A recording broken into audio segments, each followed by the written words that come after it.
The Missouri primary is today. Will you be voting?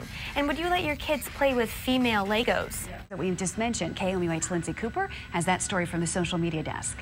That's right, Sarah. The state's spending between $8 and $10 million on this primary, even though no Republican delegate will be chosen until the caucus in March. Now, a lot of our commenters are saying they're not too happy about this. The state went a little bit overboard on spending, but let's see what a few of you had to say. Angie said, "It's a waste of money and I'm angry about it."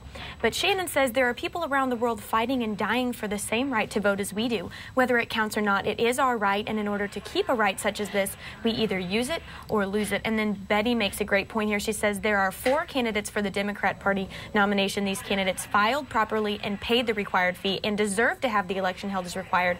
It does count and is binding if you take a Democrat Party ballot. So just keep in mind, this does count for the Democratic and Libertarian parties. Now, if you want to vote, the polls are open until 7 p.m. tonight. And if you want to give us your comments on this, just go to KOMU.com/Facebook or mention us on Twitter at KOMU News, #YouOnTV. Sarah?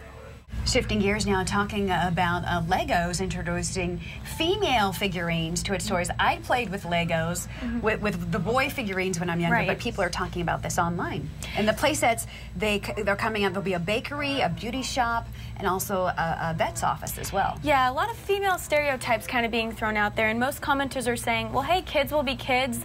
Let them play. Who cares, you know, what the toys are? So let's take a look. I have a picture pulled up here of what these female Legos actually look like compared to the classic male ones.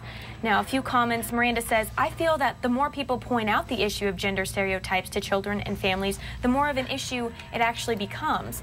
But then Melissa says, "I welcome it. My girls love to build the elaborate Lego sets, but aren't into Star Wars and Harry Potter, but would like these sets."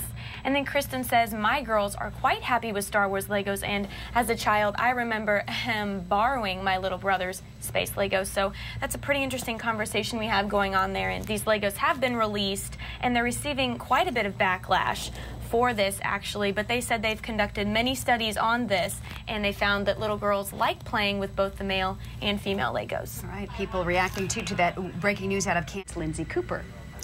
That's right, Dave and Sarah. This video was only posted a few days ago. It already has over 100,000 views. Now, I'm not sure exactly how old this little guy is. It doesn't say, but you'll certainly be impressed with his skill. Let's take a look here.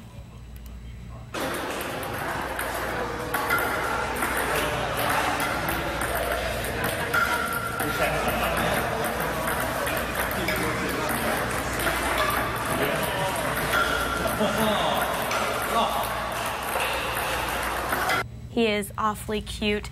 Now, I'm not sure if that's dad, coach, both, or what, but he must be pretty proud of that little guy. Sarah?